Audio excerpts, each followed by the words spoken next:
Mukhang kumpirmado na nga na magpapalit ng import itong San Miguel Beer at ito ay lumabas sa Spin PH katulad ng binalita natin nung nakaraang araw.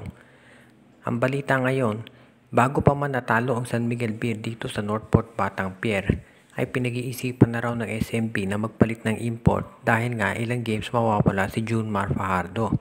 Ang gusto daw ng San Miguel Beer na kuning import ay yung mas malaki at yung pwede na maging low post presence habang wala si Junmar. Yun daw ang hinahanap nilang import ngayon. Pero nung natalo ang San Miguel Beer sa Northport na walang import, lalong lumakas yung ugong-ugong na papalitan na nga itong si Ivan Aska. So tignan natin kung ito ay mangyayari talaga. Pero sa ngayon kasi, mukhang ang titignan daw ng San Miguel Beer ay kung paano mababawi itong sitwasyon nila o mababago dahil ang bigat ng darating na schedule ng San Miguel Beer. Ang susunod na kalaban ng San Miguel Beer ay Magnolia, Ginebra, TNT at saka Phoenix. Alam natin Phoenix katatalo lang dito sa Barangay Ginebra at 5 sunod na panalo. At doon sa 5 games na yan, o doon sa 4 na games na lalaroin na yan ng San Miguel Beer, ay wala si Junmar Fajardo. So sa ngayon, dito natin makikita kung ano talaga magiging desisyon ng SMB dahil hindi na si Fajardo wala, ang dami pa nilang players. So, kinakailangan nilang pag-isipang mabuti kung sino makukuhang import. At ang tanong nga, si Terrence Jones kaya ay makuha ng SMB. Hindi man kalakihan itong si Terrence Jones, iba pa rin yung kalibre nito. At baka siya ang kinakailangan ng San Miguel Beer, yung isang scorer at pwede rin na playmaker na tutulong dito sa kanilang lineup. So abangan na lang natin kung itong si Terrence Jones nga ay makuha ng San Miguel Beer at magamit nila dito sa Commissioner's Cup para mabago yung sitwasyon ng kanilang team standings ngayon na medyo nasa kalagitnaan pa. Bukang totohanan na talaga itong Phoenix Fuel Masters. Nakita natin kung paano nila tinalo itong Barangay Ginebra. At of course alam naman natin medyo lumabang noong umpisa itong Barangay Ginebra pero nakabawi itong Phoenix. At talagang maganda kombinasyon ng mga players nila, particular na yung kanilang import. Ito si Jonathan Williams plus ito si Ken Taffin at si Jason Perkins at yung iba pa nila mga players. Siyempre kailangan din natin bigyan ng credit yung coach ng Phoenix na maganda ang naging balasa sa mga tao. Samantala naman yung mga fans ng Ginebra, siyempre nanghihinayang dun sa talo at sinabi nga nila kung si Brownlee daw yung nandun baka nanalo pa Ginebra. Pero siyempre wala pa si Brownlee so kailangan si Tony Bishop muna. Sa ngayon, hindi lang naman natin pwedeng isisi kay Bishop yung naging talo ng Ginebra dahil nakita natin nag-struggle yung iba nilang players. Si Maverick Ahanmisi hindi naka-double figures. Itong si Japet 5 points lang at si Pringle 1 point lang. Ang talaga nag-contribute sa kanila itong si Malonzo at itong si Christian Stan Hardinger. At syempre, iniinda ng Ginebra yung pagkawala talaga nitong si Scottie Thompson.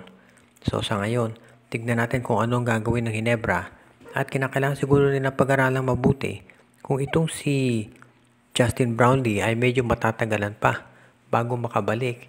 Ay baka kailangan pag-isipan na nila kung ito bang si Tony Bishop yung tipo ng import na makapagdadala sa kanila sa kampyonato. Kasi hindi pa rin natin natitiyak kung kailan makababalik itong si Justin Brownlee. So yan ngayon ang pinag-iisipang mabuti nitong mga fans ng Barangay Ginebra kung ano bang gagawin dito kay Tony Bishop. At syempre, kung kailan din makababalik itong si Scottie Thompson. Dahil obvious naman na kinakailangan nila ang all-around game nito. Sa ngayon, kinakailangan bumawi ng Barangay Ginebra dito sa naging talo nila para ma-improve ang kanilang team standings. Dahil sa ganda ng nilalaro nitong si Arvin Tolentino ay hindi na nakapagtataka kung ang balita ngayon, ito ay malapit ng pitasin muli ng SMC. At ang tanong na lamang ay kung aling team ito mapupunta. Iyan ngayon ang pinag-aaralang mabuti nitong mga sabihin na nating mga observers at insiders dito sa tinatakbo nitong laro ni Arvin. Sa ngayon kasi panay 20 plus points ang score nito dito sa Northport Batangpier. Kaya hindi na nakagugulat na marami nagsasabi na ito ay malapit ng kunin nitong San Miguel o di kaya ng Ginebra o kaya Magnolia. Depende kung sino pinaka nangangailangan. Sa ngayon kasi, hindi na nakagugulat at marami nga nagsasabi na ito raw trade na ito ni Tolentino at Malonzo naging patas 4 months. Although hindi yan yung binalak noon ng SMC. Siguro hindi raw akalain ng SMC na ganito ang magiging laro nitong si Arvin Tolentino. Pero kailangan nating tandaan, kaya lang nagkaganyan ang laro ni Arvin Tolentino ay dahil nabibigyan siya ng minuto at playing at masasabi nating mga touches dito sa Northport Batanguer. Ibig sabihin kung magpupunta siya sa isang team na mababangko siya, syempre bababa na naman yung scoring average nito si Arvin. Kaya sabi nga nung iba, mas maganda siguro kung siya ay manatili dito sa Northport Batanguer dahil dyan sigurado na magkakaroon siya ng tinatawag na playing time at lalong magbo-blossom yung kanyang karera. So hindi na natin masasabi kung ano ngayon ang sitwasyon dito sa Northport Batanguer at kung sino ang ipapalit nila dito kay Arvin Tolentino kung sakasakali. Ang maliwanag dito, kapag hiningi itong si Arvin Tolentino ng SMC, ibig niyan sabihin, iyan ay bibigay din ng Northport Batanguer. Ang tanong na lamang ay kung sino ang magiging kapalit at kung kailan.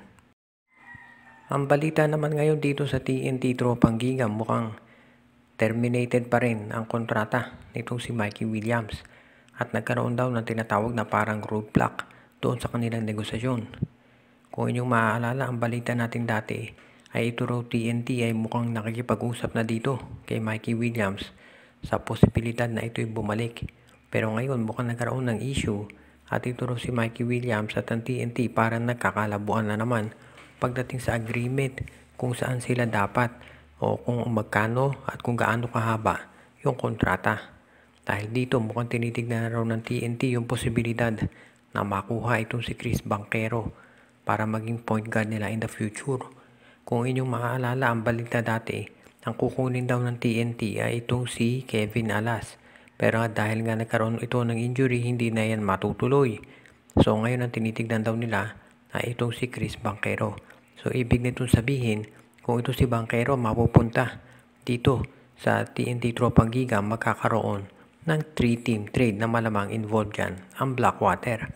Hindi pa natin masasabi kung sino ang magiging kapalit ni Banchero dahil ito ay nasa tinatawag pa lamang na planning stage o pinag-uusapan pa lamang kung ano ang dapat gawin at kung sino ang mga players o draft picks na isasama. Ang maliwanag dito, nagpaplano na ang TNT sa magiging future nila kung wala itong si Mikey Williams. At ang isa pang balita, ito si Chot Reyes, mukhang officially babalik na dito sa TNT Tropang Giga at balik na sa managerial position itong si Jolas pagkatapos niyang tulungan ng TNT na manalo ng kampyonato dito sa Governors Cup. So abangan na lang natin kung anong magiging development dito at kung kailan lilipat itong si Banchero dito sa TNT Tropang Giga. Shout out kay Brian Andres, Joseph Pineda, Jonel Alagon at Celino Valles family, Ronald Probosidad, Rico Olarte, kay Edwin Carmona Jr., Ireneo Salangsang, Jordan at John Reddy Malanta, Sid Maria, Joshua Giray, Espejo at Rosales family, JJ Sibum, RG Bueno at Dalina family, kay Anthony Alon, Ronald Barbosidad, Kagawad Katsakino Dukusin, kay Reden, Elena, Laila at Bonbon Lansang. Pinabati din natin si Judy, Edwina, Shaina, Carl Jaira at Jonah Villarosa, si OG, Elen, Gio at Gia Santillana at Tagle family, si Dionisio Mercado, si Noel Corpus, Princess Yumi Corpus at Curly Baduria, at pinabati din natin ang iba pa nating mga taga-subaybay.